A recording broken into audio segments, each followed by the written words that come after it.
Hi everyone, welcome to my channel. This is my first video. I hope that this video will help you in preparing your board exams. Grade 10 के exams आने वाले हैं. The pattern has been changed. बहुत सारे changes हुए हैं. MCQs आ गए हैं. तो चांसेस ऑफ गेटिंग 0.5 और 1 मार्क हैज़ बीन रिड्यूस्ड. तो मीन्स जितना आप प्रिपेयर करके जाओगे एग्ज़ाम के लिए उतना आपको बहुत स्ट्रांगली प्रिपेयर करना होगा. अगर आप ये सोच रहे हैं कि हम ये वाला यूनिट छोड़ देंगे या ये वाला टॉपिक छोड़ देंगे तो वो ट्रिक इस बार शायद काम ना करे. तो I have prepared some topics जो इम्पॉर्टेंट हैं और आपको हेल्प कर सकते हैं आपके पेपर में. I will be posting those videos, shortcuts and new methods. तो I hope कि आपको ये videos help करें. So let's get started. So मैं start कर रही हूँ chapter 7 से coordinate geometry, जिसमें the very first formula is distance formula. Right? So distance formula basically कहाँ use होता है? Distance formula हम use करते हैं. सपोज आपके पास एक ग्राफ है, राइट? ये कोऑर्डिनेट्स है, आपने पढ़ा हुआ है ये पहले. ये फर्स्ट क्वाड्रेंट है, ये सेकंड है, this is third, this is fourth, right? फिर आपने ये भी पढ़ा है कि उनमें पॉइंट्स कैसे प्लॉट करते हैं, कोऑर्डिनेट्स कैसे प्लॉट करते हैं. अब सपोज आपने एक यहाँ प्लॉट करा है, आपने दूसरा आपने यहाँ प्लॉट करा है. एग्जामिनर आपसे पूछेगा इन दोनों पॉइंट्स में डिस्टेंस फाइंड करो. तो उन पॉइंट्स के बीच में, उन कोऑर्डिनेट्स के बीच में डिस्टेंस फाइंड करने के लिए जो फॉर्मूला यूज होता है उसको हम बोलते हैं distance formula, which helps you to find out distance between two coordinates. So if I join this forms a line. अब आपको पता है कि जब हम कोऑर्डिनेट्स प्लॉट करते हैं तो हम उसको एक्स वाई ही लिखते हैं, राइट? तो यहाँ पे दो पॉइंट्स हो जाएंगे. तो हम क्या करेंगे, इसको हम लिखेंगे x1 y1 और दूसरे वाले को हम लोग लिख लेंगे x2 y2, ताकि कोई कंफ्यूजन ना रहे कि हम कौन से वाला x1 ले रहे हैं, कौन से वाला दूसरा ले रहे हैं. नाउ क्वेश्चन इज, आपको दो पॉइंट्स दे रखे हैं, ठीक है, और उनमें से कौन से वाले को x1 y1 लेना है, कौन से कोऑर्डिनेट को x2 y2 लेना है. तो डोंट वरी, आप किसी भी कोऑर्डिनेट को कोई भी नाम दे सकते हो. सपोज मैंने आपकी एनसीईआरटी का ही क्वेश्चन उठाया है, क्योंकि आप प्रिपेयर तो पहले उसी से करोगे ना. अगर आपको बेसिक्स क्लियर हैं तो आप कहीं से भी प्रिपेयर कर सकते हैं. अब जैसे ये है, राइट? तो अब सपोज मैं इसको नेम दे रही हूँ 2,3. ये वाला मेरा 2,3 हो गया. x2 y2 मैंने ले लिया 4,1. आप उल्टा भी ले सकते हो, इसको आप x1 y1 लिख सकते हो, इसको x2 y2 लिख सकते हो. Now the formula is, you have to name it. ये पॉइंट मेरा ए हो गया, ये पॉइंट मेरा बी हो गया. तो ए बी का फॉर्मूला क्या है?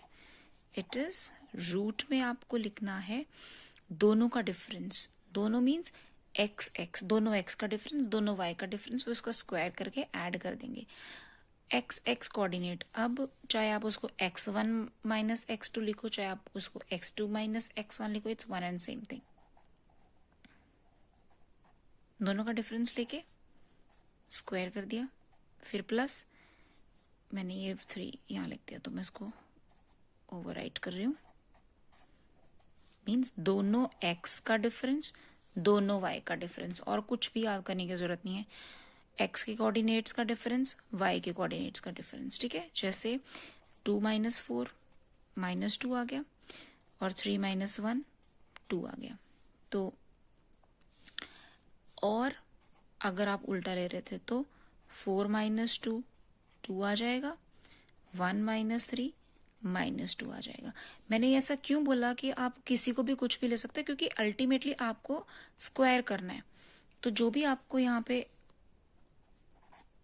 वैल्यू आती है, चाहे पॉजिटिव आ रही, देखो ये में -2 आया है ना, और अगर मैंने फ्लिप कर दिया डिजिट्स तो 2 आ गया.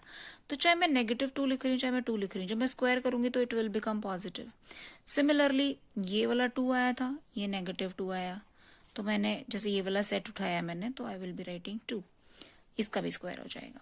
देन -2 का स्क्वायर. अब पावर क्या होती है? पावर का मतलब होता है अपने बेस को कितनी बार मल्टीप्लाई करना है. स्क्वायर है ना, इसका मतलब ये है कि आपको -2 को 2 बार मल्टीप्लाई करना है।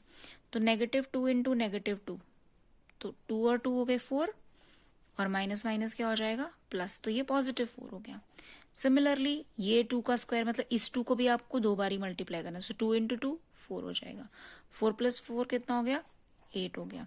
अब √8, या तो आप इसको ऐसे छोड़ दो, बट आपको एक्चुअली आंसर ऐसे नहीं छोड़ना, आपको प्राइम फैक्टराइजेशन करना है, बिकॉज वो सिंप्लीफाइड फॉर्म नहीं है।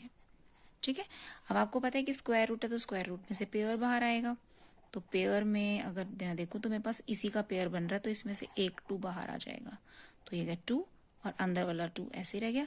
अब इसके साथ क्योंकि ये डिस्टेंस है, डिस्टेंस को हम कैसे लिखते हैं, सेंटीमीटर, मीटर, किलोमीटर, यहाँ पे कुछ मेंशन नहीं है, तो आप सिंपली लिख दोगे यूनिट्स। अगर ये एरिया होता, सपोज हम एरिया कैलकुलेट करें, आपके पास यूनिट नहीं है तो आप लिख दोगे स्क्वायर यूनिट्स। वॉल्यूम है, यूनिट्स नहीं है, तो आप लिख दोगे क्यूब यूनिट्स। ठीक है, so this is how you work out distance formula. ऐसे आप डिस्टेंस फाइंड कर सकते हो। कोऑर्डिनेट्स चाहे कुछ भी रहें, आप कोई भी कोऑर्डिनेट्स सब्स्टिट्यूट करके सेम फॉर्मूला में you can work out. In case you find any doubt, आपको लगता है कि आपको समझ नहीं आया है और you want me to solve any other coordinate, do let me know in the comment section. I will definitely try to reply. कोई कोऑर्डिनेट्स ऐसे हैं जो आपको नहीं समझ आ रहा है, बिकॉज नो बोर्ड एग्जाम है तो डेफिनेटली आपको सिंपल कोऑर्डिनेट्स तो नहीं आएंगे। I have just tried to explain you the method. मैंने सिर्फ मेथड समझाने की कोशिश करी है आपको। आपको रूट वाले कोऑर्डिनेट्स भी आ सकते हैं, जीरो वाले भी आ सकते हैं, नेगेटिव वाले भी आ सकते हैं। पहले ट्राई करो सिंपल मेथड से, 1-2 questions, then from easy to hard जाओ। If you find any problem, do contact me. Do drop me a message in the comment section. I will definitely try to revert. Thank you for watching. I hope you understood. Do not forget to subscribe my channel